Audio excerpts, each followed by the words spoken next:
Hey, everybody. Welcome back to another episode of Artist Stories of Middle Georgia. I'm your host, Victor Rigoli, and my special guest today is Mae Thurston. Mae, thanks for being on the podcast today. Thank you for inviting me. Yeah, it's a pleasure. We were talking and chatting just a little bit before the interview got started about, we haven't actually met in person, but, we've kind of met over social media. And I just think social media, Facebook, Instagram, all that's just wonderful. And we've corresponded a little bit via email as well. But Mae, where does your artist story begin? Tell us about your artist story. Well, like many other artists you've interviewed, it's been sort of a lifelong, I guess you'd say, career choice or just love of art. It's something someone asked me one time, why do you paint or draw? And I said, because I have to. Yeah, It's just yeah, in me, I have to. It's just right. something I feel like I need to do. Yeah. So that's where it began. I did one of my first paintings.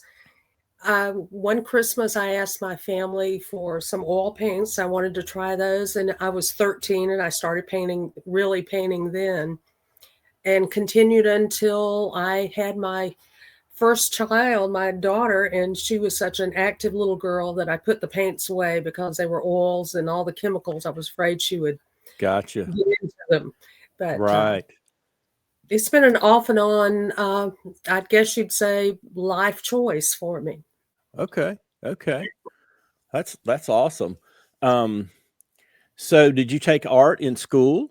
I did, and I've Okay. studied interior design, Okay.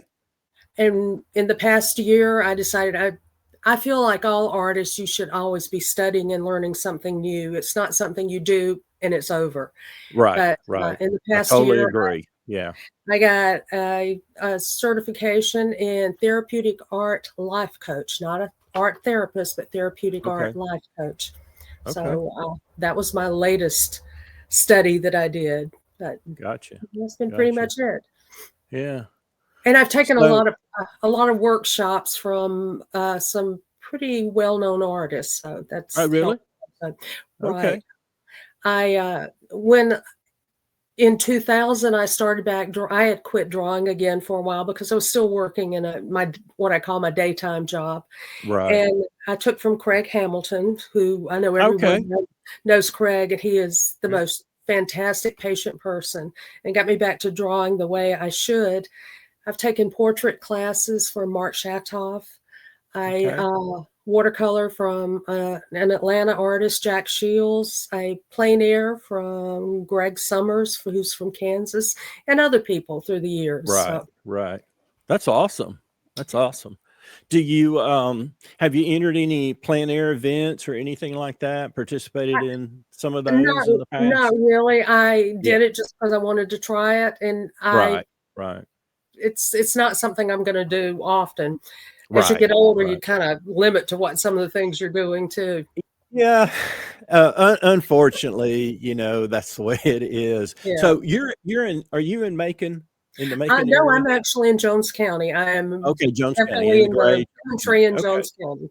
Yeah. I don't I've been to Jones County in the past and I go through there like if I'm going up to Athens. I have my Right. youngest son is at UGA up there, and so we kind of bypass Jones County or Gray now. But anyway, um, thinking about plein air painting, there's not a lot of places around in Middle Georgia Right. to go and do plein air painting. So it's a challenge for a lot of us artists. And I know there are some artists that do try to get out and do some plein Right. air painting. I've tried to do it, and you're right. It's something that's like, man, it looks like a lot of fun, but it can be challenging.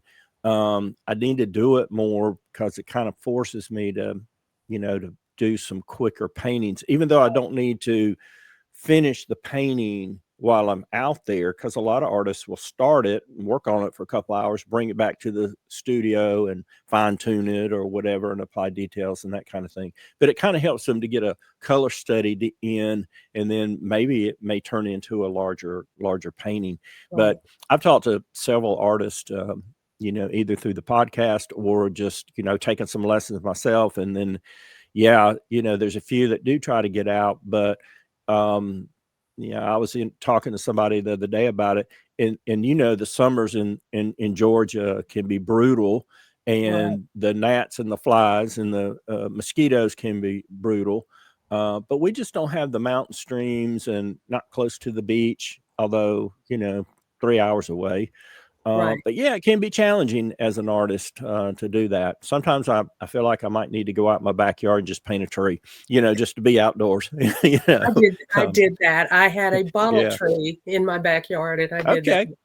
one day. And Yeah. like you Yeah. said, it's extremely hot though. So Yeah. And I always forget something. It's like I forgot my palette knife, or I don't have a trash bag to put my stuff in. But when you're in your studio, and it looks like you're in your studio because I can see some artwork behind you there, which is great. And I want you to talk about some of that in a minute. But when you're in your studio, everything's there at your fingertips. It's right. like, oh, okay, let me reach over here, get a paper towel. Let me run over here, get some. Oh, I got to get something to drink. Just run over to the kitchen and get it, or whatever the case may be. So you really got to be prepared when you go out and do some plein air painting. But what is your medium of choice? You talked a little bit about oils early when your daughter was, a baby Right. and toddler and that kind of thing, kind of putting that up. Do you do a lot of oil painting, or you use I acrylic? I do occasionally oils. I do acrylics mainly now, uh, Okay. just because they're quick. And I was Right. teaching. Well, I say teaching, but I was leading paint parties, and I had to do the preliminary painting. I would do it in acrylics because I knew they were going to be using acrylics. Right. But oils and charcoal are my favorite. Yeah. But especially, I love charcoal. I do not like pastels. I cannot stand the touch of them. But charcoal, I just absolutely love that, and oils are my favorites. Yeah. But I try to do it all. yeah, I started with oils. I've stuck with oils. I've done a little bit with acrylic. I probably need to maybe try a little bit more with acrylics. Now I have used acrylics to get started with the oil painting, not very often, maybe a couple times, because Right. you can apply oil to acrylic, but you can't do the opposite. Um, and I've done it. I've experimented and did some things with gouache. I don't know if you're familiar with Yes. gouache. Yes. Yeah, and I did, and I kind of like that medium. Um, and I started doing little Christmas cards, things like things like that, which is a lot of fun, and it kind of gets you out of that. Um, Kind of routine, or just using the same medium. So it was a little challenging, but it's good because I like what you said earlier, always learning. And Right. I've used this kind of my motto or statement before with other people. You got to be green and growing, Exactly. because if you feel like you're reached that point, then if as fruit or vegetables, it starts to rot after a while when you cut it off the vine. So yeah, it looks great. You can eat it, but like the bananas, they hang around, they turn brown, they rot. You got to throw them out unless you're going to make uh, banana nut bread or something out of them. But yeah, just be. I love that. I love what you said. Just continuing to learn, and you can learn at any age. I'm Exactly. in my now upper 60s, and I'm continuing to learn and grow. And Right. Well, I'm yeah. a good deal older than you then, but Oh, you don't look it. yeah, I'm in my middle 70s actually. Oh, wow. Okay. Yeah. Okay. Yeah. But Yeah. yeah, I actually I've discovered I like teaching people also. Okay. I for a while I was teaching private drawing classes, and then I was director of Middle Georgia Art Association for several years, and I had Okay. a small group of ladies that came in one day a week, and we started off with just drawing, and then by the time I left there, they were using oils, and they were the greatest group of ladies there, and just listening to them discovering things, and I'm discovering things while they are at the same time, Right. just new Right. things as we go along. But it Right. was just a great experience for me. Yeah. So, Do you enjoy teaching? You sound like you do. I did. I didn't think Yeah. I would. I worked Yeah. and I worked in Macon. I worked at Clisby School, which became Vineville Fine Okay. Arts Yeah. Academy, Right. and I was the administrative assistant. But the principal knew I had an art background, and when the art teacher was out, she would call me into the art room to do the substituting for her. Gotcha. So, and it was from kindergarten through fifth grade, so it was just all Right. ages. I Right. prefer the adults, teaching the adults to I was going to say, what's your preference? And and the adults. and I haven't taught. One day I might like to teach, some art lessons or something, maybe oil Right. painting, that kind of thing. But yeah, I could understand, children can be more challenging. The attention span, can be a lot less, and Yeah. especially, little pre-K, kindergarten, first graders. It's a challenge. So you Right. have to adapt your teaching You do. skill or technique to that age group. And so, yeah, Yeah, and it I was congratulations for doing what you did. Yeah. Thank So, you. At the school, it was arts integration also. So when I was doing kindergarten, we did sunflowers, and as we're doing the sunflowers, I'm giving them a little bit of the how the sunflower turns towards the sun and things like that, which was really kind of fascinating to them. And when we right. do any geometric shapes, how that fits in with the math and everything. So, just a little bit of everything through in That's there. good. Yeah, that's good. That's good. So, what's your favorite subject to paint? Probably the ocean. The I love ocean? the Oh, ocean. great. Yeah, I Yeah. love the beach. I love the beach. Yeah. My daughter I'm a says beach that person. my daughter says that's all you paint anymore is beaches. I said, I know that's my So, life. so, But my youngest daughter is also an artist, so okay. we Okay. joke around with each other about it. Yeah. Yeah. But that's okay. I mean, you're painting something that you love, you're Right, passionate about. right, And that's key to being successful. And I think as an artist is you paint what you're passionate about and you love. You can't have the mindset of, if you're professional and you're wanting to sell it, oh, maybe I should paint this because it might sell.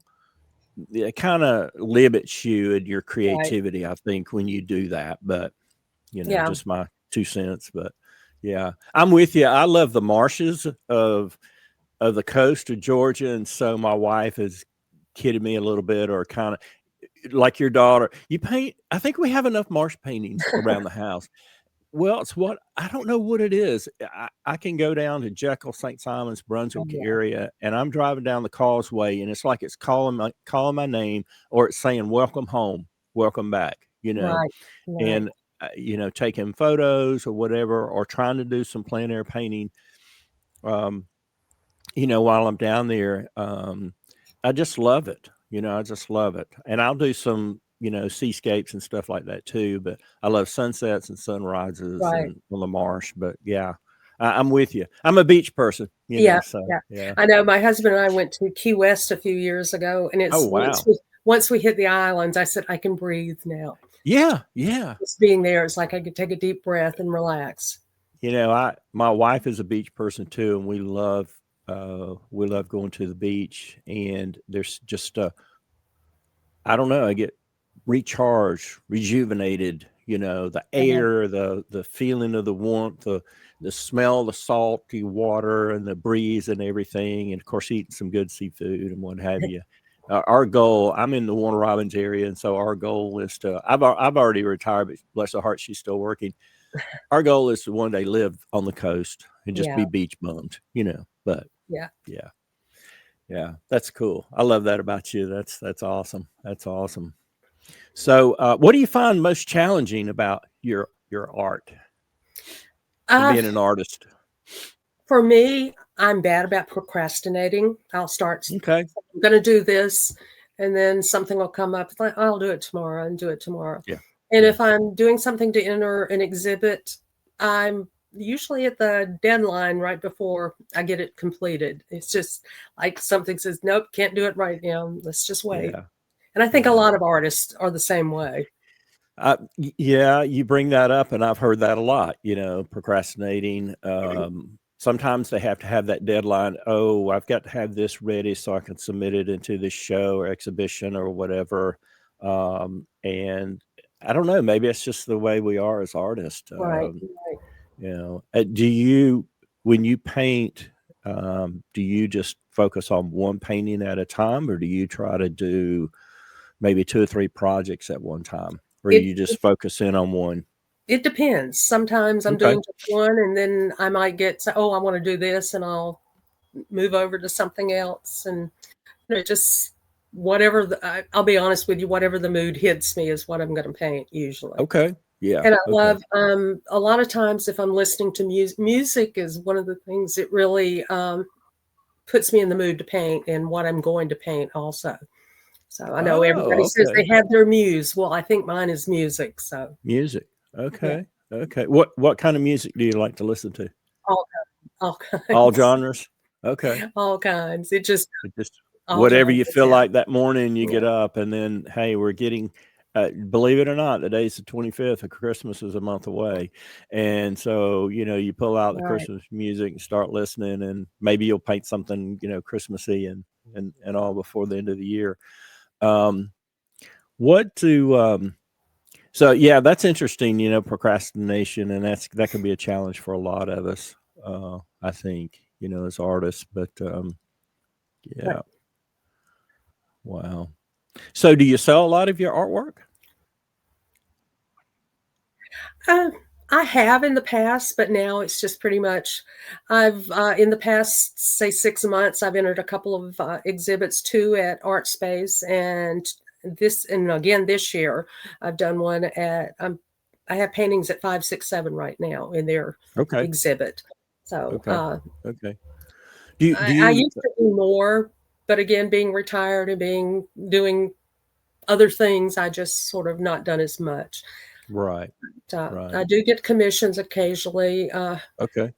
One of the people that contacts me the most is my oldest daughter. She lives in Southwest Georgia, down below Americas, and she's always calling and saying, "Can you do such and such?" Of course, she doesn't pay, but she, Oh you know, yeah. Oh yeah. Yeah.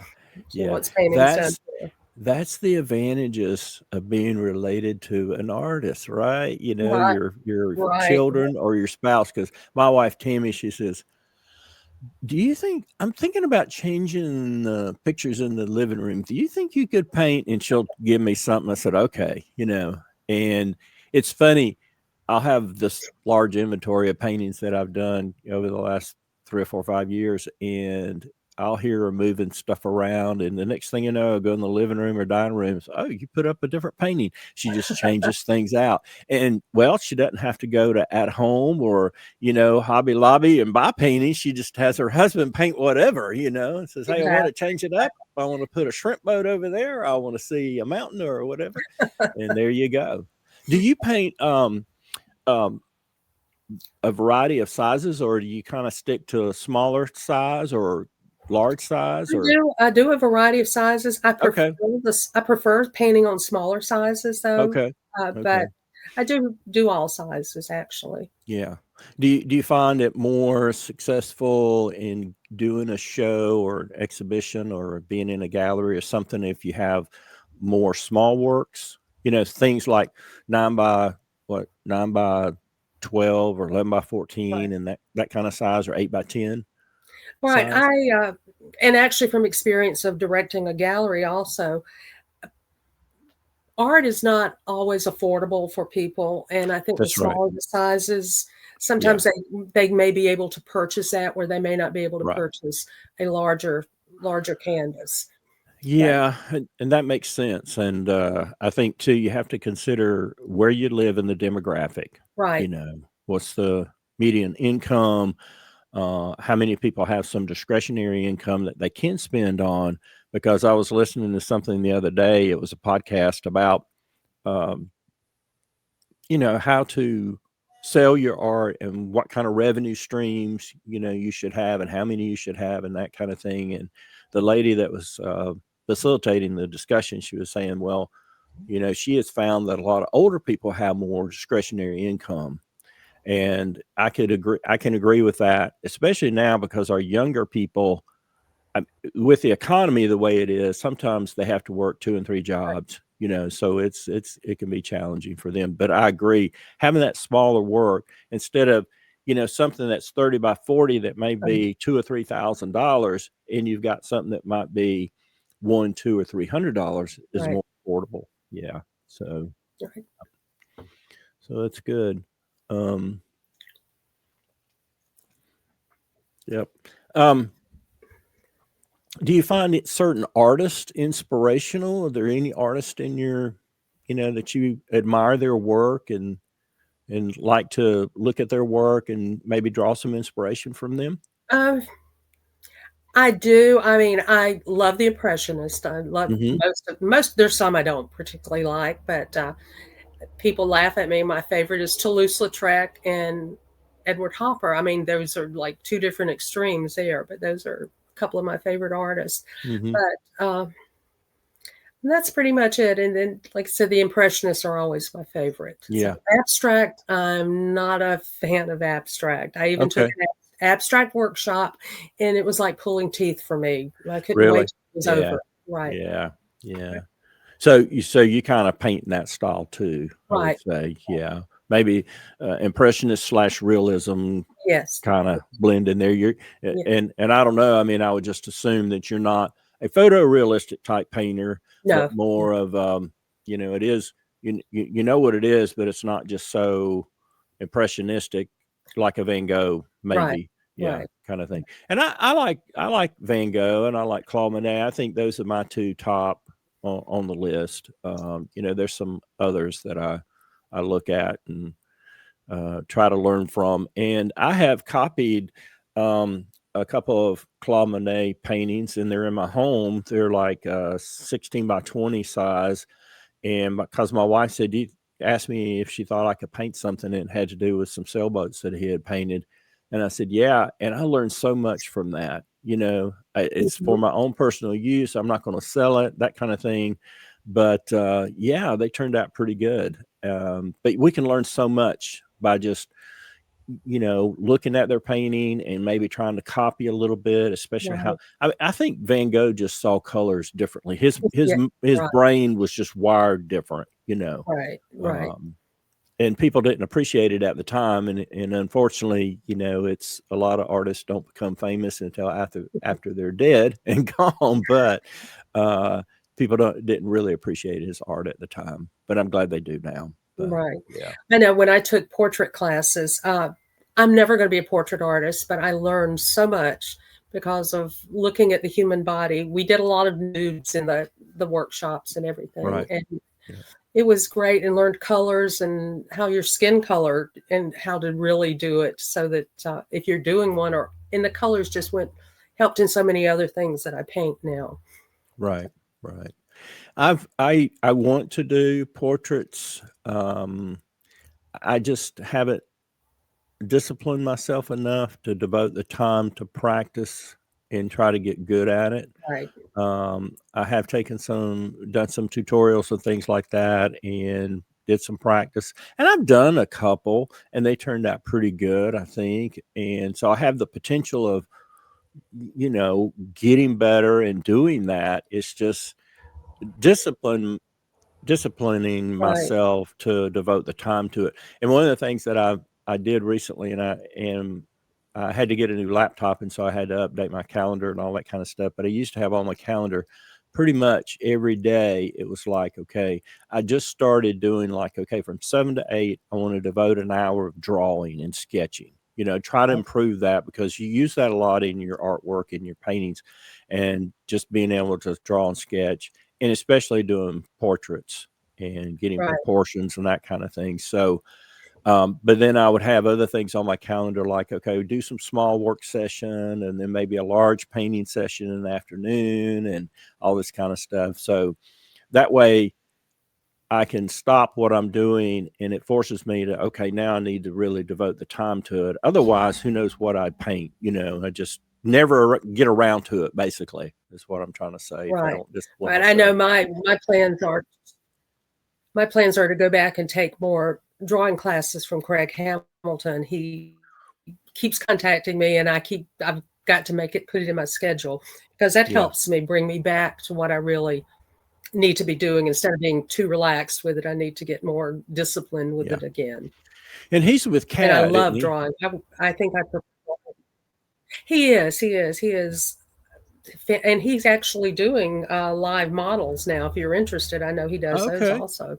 So Yeah, I'll have to yeah, check into that, because I took some art yeah, you lessons should. from Beth Smith at her Right, right. Kathleen Perry studio on Mondays and Tuesdays, and I was working on some still life, because that's one of the things I want to work on too, is doing some still lifes. Do you do a lot of still lifes or anything, or is it mostly Um, Not a lot, but I enjoy it. One of my paintings I don't have here, it hangs over my mantle, was a still life I did in oils, which has always been my favorite painting that I've done.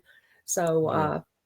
but it was fun doing it. It took like 3 days to finish it. But I was in a workshop with Mark Shatoff, and Okay. we had to bring in 3 items that meant something to us, and then you put your composition together, and it did the painting from that, which was really really fun, and I learned a lot from it. That's So interesting.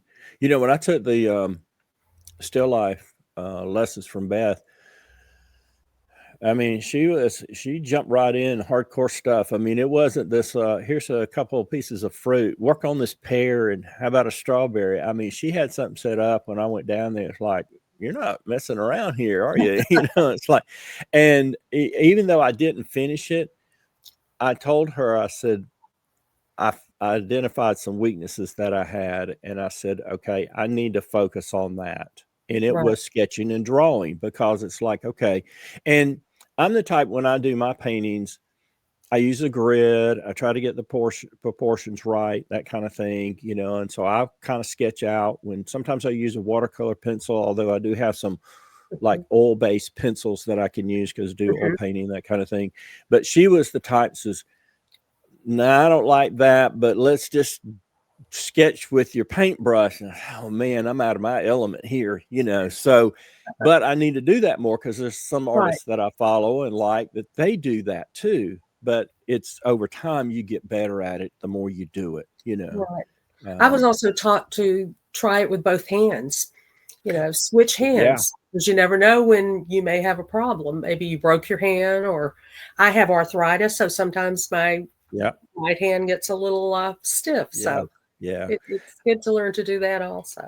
Yeah, I had not to divulge too much health information about myself, but I had a light stroke last December, and we're approaching a year, and I had it on the left side, so it affected my right side, and it affected my arm, my right arm and right hand. And I've completely recovered from that. But thank goodness I'm left-handed, because I thought about it. I said, man, if it had been my left hand, and because my whole arm and hand just went limp. I mean, Right. I was just flopping around. I had no control.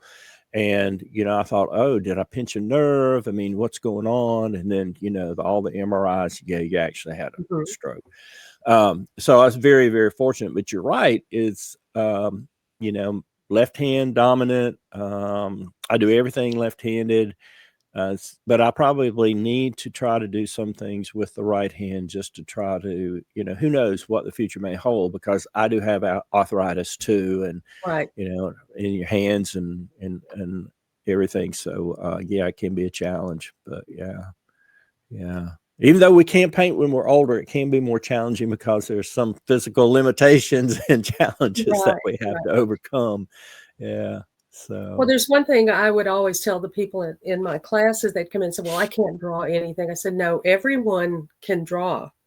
You just have right. to maybe someone guide you a little bit, but That's it's right. it's That's you. You right. just may need some guidance, but everyone can draw. You may not be the best, Yep. but everyone can."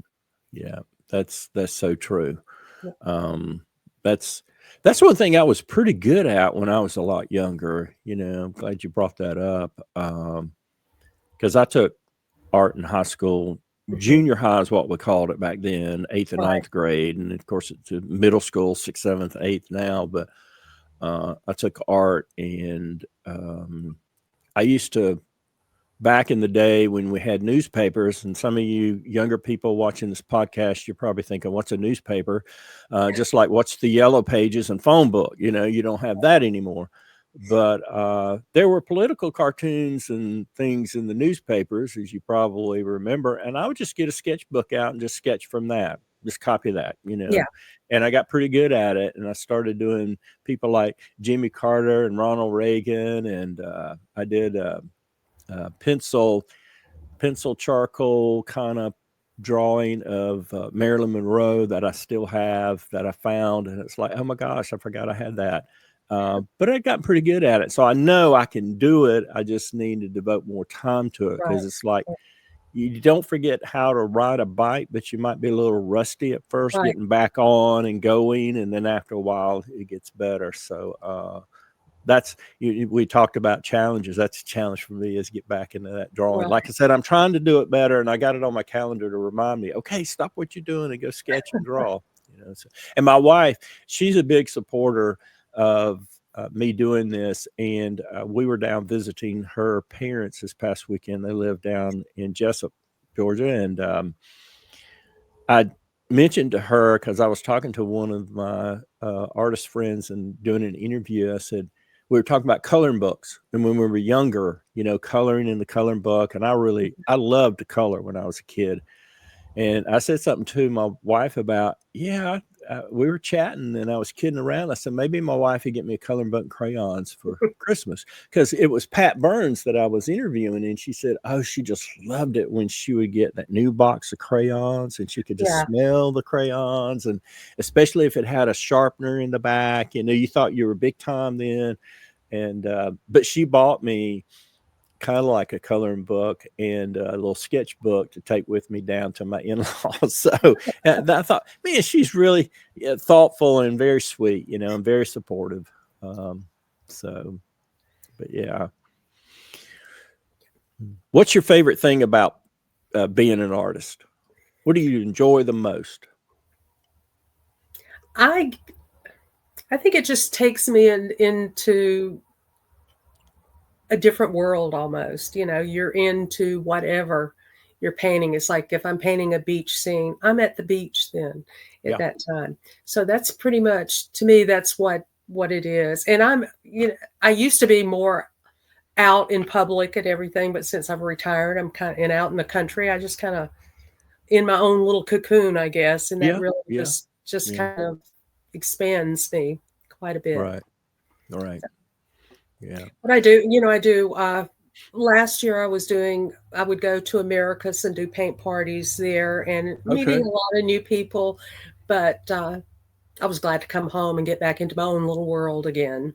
So, like I said, my youngest daughter who lives with us is also an artist, and my oldest daughter is not. She's basically a journalist, but we've all been involved in theater. So, all of that has gone through the years, but now I'm just happy to be settled in painting or drawing. That's good. That's good. Yeah. Out there, I like barns, old barns. Mm-hmm. Are there any old barns that you know of in the Jones County area that you thought, man, I could paint that, or it'd be something kind of neat to paint? Because I'm always looking for stuff like that. Yeah. There is one. I live off of Eatonton Highway, which is on the way to Athens. Right. And there is one, but it's set back from the road, and you don't, unless you know it's there, but it's you just drive right by it. Yeah. You just drive right by it. But there's also an area where people have a little pond and you see cows around it, but it's down a hill into like a little valley-like area.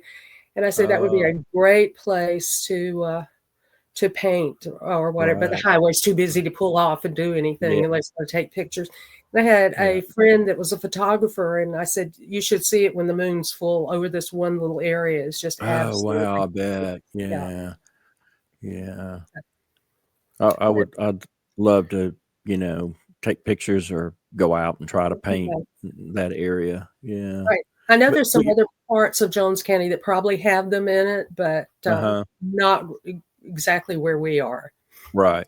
Well, if you come across any, let me know. And I don't mind riding up that way and taking pictures. And, I started a project recently, maybe a couple of years or so ago. And what I'm trying to do is my wife works for Georgia Farm Bureau. Okay. Mm-hmm. And, they are one of the big supporters and advocates for agriculture in Georgia. Right. So not only does the Georgia Farm Bureau sell insurance, but they also have what's called their federation side, and they support the ag business. And, they have their conferences every year, a convention every year, and they get together, and a lot of farmers come and that kind of thing.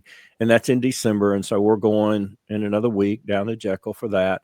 But then the summertime, they also do what's called a conference or convention for the young farmers and ranchers to help Mhm. support them. And of course, I don't know if you've ever seen the Farm Monitor that comes out. I think WMAZ shows it early on Saturday mornings at 6 or 6:30, but it's also picked up by PBS and it's on um, YouTube. And they do shows and stories about the farmers. And what I started doing to show and to try to give back to the farmers, because they Mhm. struggle so much and we take so much for granted that, they provide for our food and also clothing, the cotton and stuff that our clothes are Right. made from. I just wanted to do something, so I started painting pictures of the farmer's farm or of them in their field. And I had the opportunity this past weekend is to deliver a painting to a farmer who's actually down in Appling County, who is a peanut farmer, and I painted he and his son out in their peanut field, and just say, hey, thank you for all you do. Just wanted to give this to you and do this to show appreciation. And hey, thanks. Right. So that's something I started doing, and so I'm always looking for farms and farmers. And so if you ever come across, and anybody that's listening that's out there and watching the podcast today is, hey, drop me a line, drop us a comment or something, and say, hey, you need to come and paint, so and so's farm. Well, I know we And I'm visit. willing to, yeah. Oh, I'm sorry. No, I Uh, was just going to say I'm willing to drive wherever, to take pictures or to maybe do something live, a live painting, plein air painting there. well, But anyway, go ahead. my daughter that lives in Southwest Georgia, she's about 20 miles from Americus, and she lived in Okay.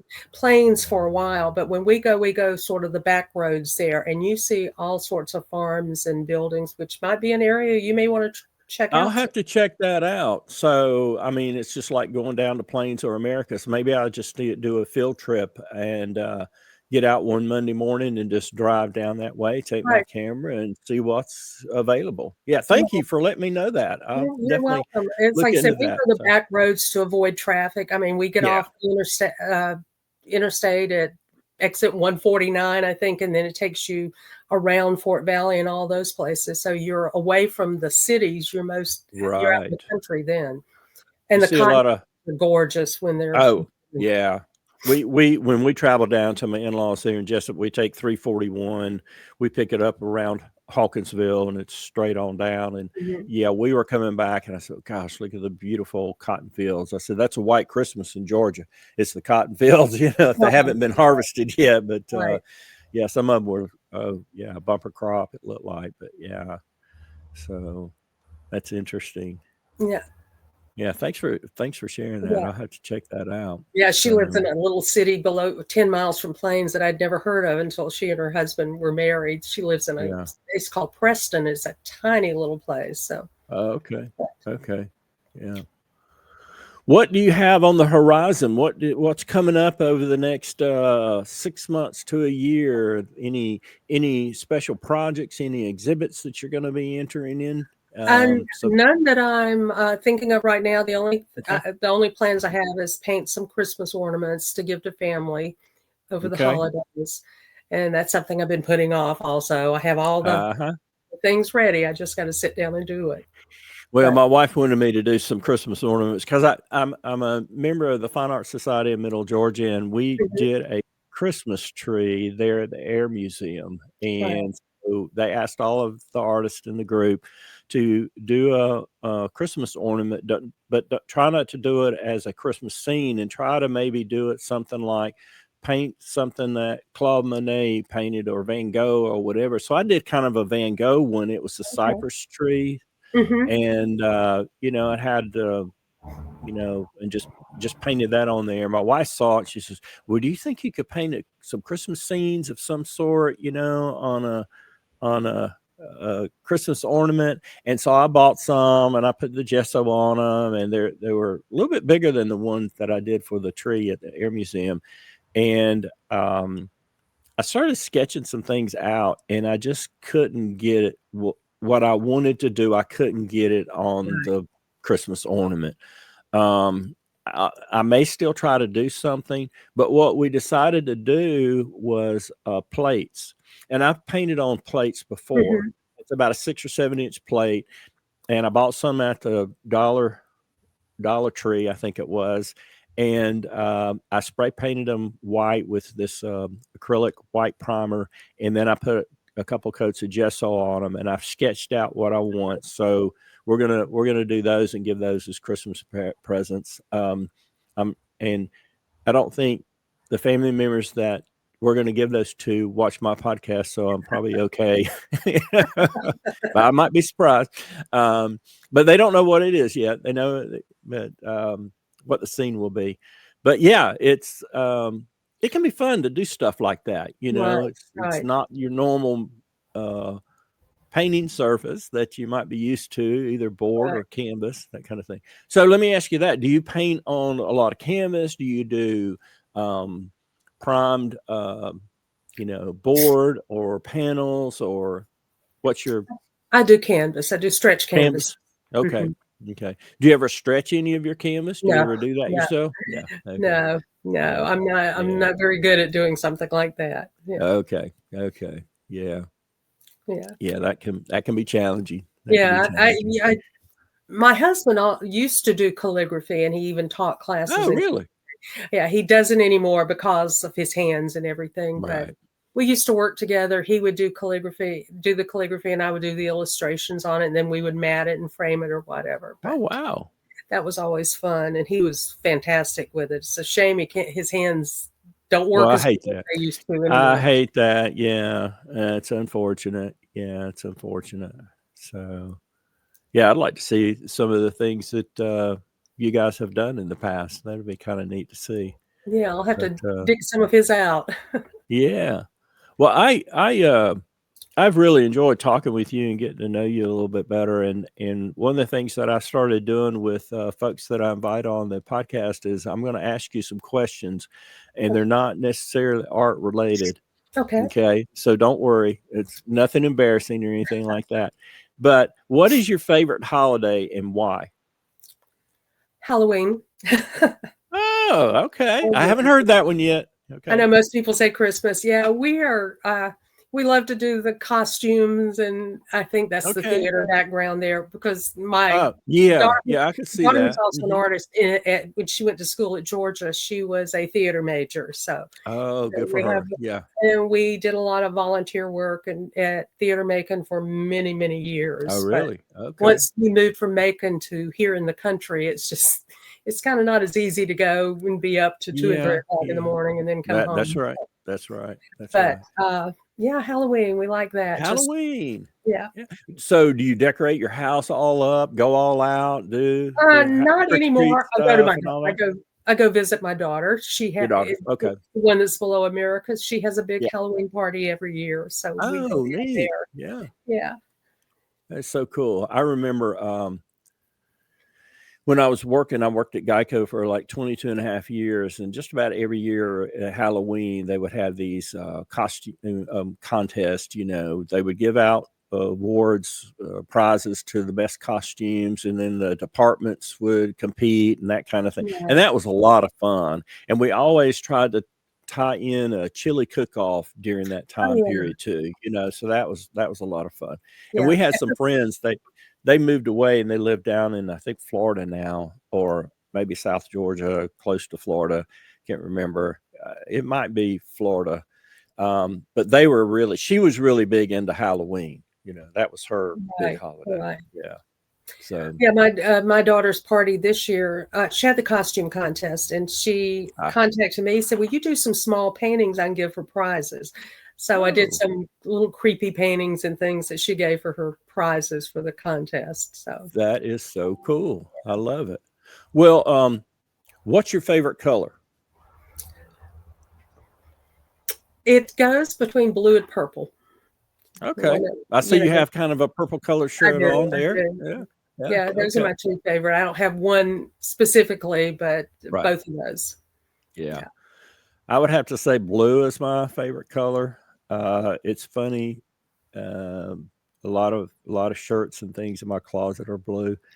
And recently, since my wife works at Farm Bureau, she volunteered me to participate in what's called B rolls, which is a opportunity to possibly be in like a short video commercial type, maybe for social media for the Farm Bureau.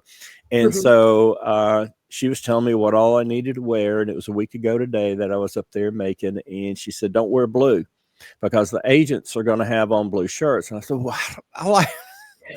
I was going to wear a navy blue shirt, so I had to go out and buy a kind of a gray color thing, neutral thing.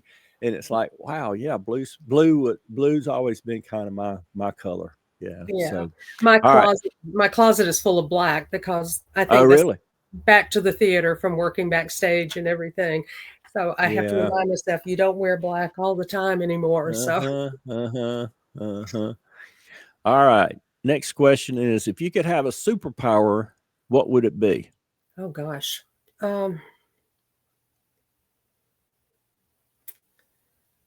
I I guess being able to see the future. Oh, wow. Yeah. That's So good. that would be I mine like right that. now. Yeah. That's good. Yeah. Yeah. All right. Describe for us what your dream studio would look like. A lot bigger than what I'm using now. We joke Okay. about I have an easel in every room in my house, just about. I think Okay. Okay. except the bathroom, but but just having more space, and I think actually separated from my house, maybe a building outside the house would be my perfect studio, and having room for me to maybe even offer classes at home or for people that just want to come and do some basic fun things. And that would Yeah. be it. That's cool. Yeah. You talking about that made me think of what Beth Smith has set up at the Kathleen Perry studio. Um, Amanda Jackson had a 2 to 3 car garage Mhm. detached from the house, and they converted it into a real nice studio out there. Mhm. And it's got a bathroom in it, and it's got storage area. It's got a little corner where you can have like a little office space, Right. desk and all that kind of stuff. But then you've got room for, several easels and tables for students to come in. And that would be ideal for me. Something Uh-huh. about size. Right. I'm currently upstairs above the garage, and as you can see, the ceiling kind of goes up like this, and so I'm constantly bumping my head on the ceiling as I get closer to the wall because the walls only come up about 4 or 5 foot over there. So it's long, so I have Mhm. but it's just I'm stepping over stuff all the time. But yeah, I'd have something about twice his size. And the thing I liked about Beth's area down there is that there's a lot of windows, so Right. he gets a lot of natural light in, and that's kind of cool. But yeah, Right. That's great. I like the windows, but I do a lot of drawing and painting at night. do So you? it's when everything's quiet and it's just me. So a lot of my work is done at night. So Okay, okay. windows are important, but sometimes it's like I don't really have to have them. Don't have to have that. Yeah. Right. I do have a window kind of behind me here, and of course, doing the podcast and everything, I've got kind of some blackout curtains because there was so much light that comes in there, and a Mhm. little bit above my head, and it's like this halo around me. And I said, "Look, I'm not that righteous, but just this white glow around me." But anyway, I can open that window every now and then, as far as the Mhm. blinds, and let in some light, and but I do have the overhead lights and everything. And I Mhm. had an electrician come in, and I purchased some better lighting up here and had the electrician come in and install them for me. So to make sure I got the wiring, connected correctly, because I didn't want a fire and all that kind of Right. stuff. Right. So I helped him do the installation and all. So it was a great learning experience. But yeah, and the thing I've learned too is you can have a little corner of a bedroom or a little corner of your garage or bonus room or whatever, and that can be your studio. It can be Right. something large. It's like a 40 by 40 foot thing, or it can be as small as a 10 by 10 or 8 by 9. Right. So, yeah, that's awesome. Well, I want to thank you so much for being on the podcast today, Mae. It's been great to have you. Great to get to know you, find out a little bit about who you are. If somebody wants to get in touch with you, how do they go about doing that? Do you have a Facebook page? Do you I have do have a a Facebook website? page. Okay. I have separate email for anything to do with art, and I have a website also, which is, like I said, it's a work in progress because I'm not really Okay. that savvy. I go into it every now and then and say, I really need to update it and change it and things. Yeah. But if you'd like for me to give it to you, I'll be glad to. You can, I tell you what, if you would email that information to me, because one of the things I try to do for everybody, is to include your email address, a website, if you've got it, your Facebook page, if you have Instagram, that kind of thing. And I'll Right. put that in what I call the show notes, or just the notes at the description in the YouTube video, as well as Facebook. So that if somebody wants to reach out to you and say, hey, and two, please take some photos, or if you Okay. have some photos already of your artwork, because I want to include that on Facebook as well, because I try to upload a couple or three of your pieces of art so that people can see, some of your artwork. Because if they do want to reach out to you to inquire about, maybe they want you to do a commission or something like that, then they can contact you. And that's one of the reasons why I do this. One is, who are these artists that are in Middle Georgia? We hear of some because they seem to be kind of popular, but there's so many that are out there that a lot of people just have never heard of. Right. And it's sharing your story, telling who you are, but it's also to promote you and to promote your artwork, and how people can get in touch with you to learn more about you, but also purchase some of your artwork. So it's a twofold mission or purpose for the podcast. So share that information with me. And I just want to thank you for being on the podcast. And I just want to thank everybody for tuning in today and checking out this episode of Artist Stories of Middle Georgia. Please like and subscribe to the channel. Share this with your friends, your family, coworkers, other artists. And if you know somebody that is an artist that you'd like for us to interview, please don't hesitate to reach out to us and let us know who they are. And I'll do my best to get them on the podcast. But thanks again, everybody. And we'll catch you guys in the next episode. Bye now. Bye-bye. Thank you. Thank you. Thanks for joining us for another episode of Artist Stories of Middle Georgia. We really appreciate our audience and would love to hear about other artist stories you'd like for us to share. Please email us or leave a comment. You can find us on Facebook, YouTube, and Instagram, and like and subscribe. Keep painting, everyone.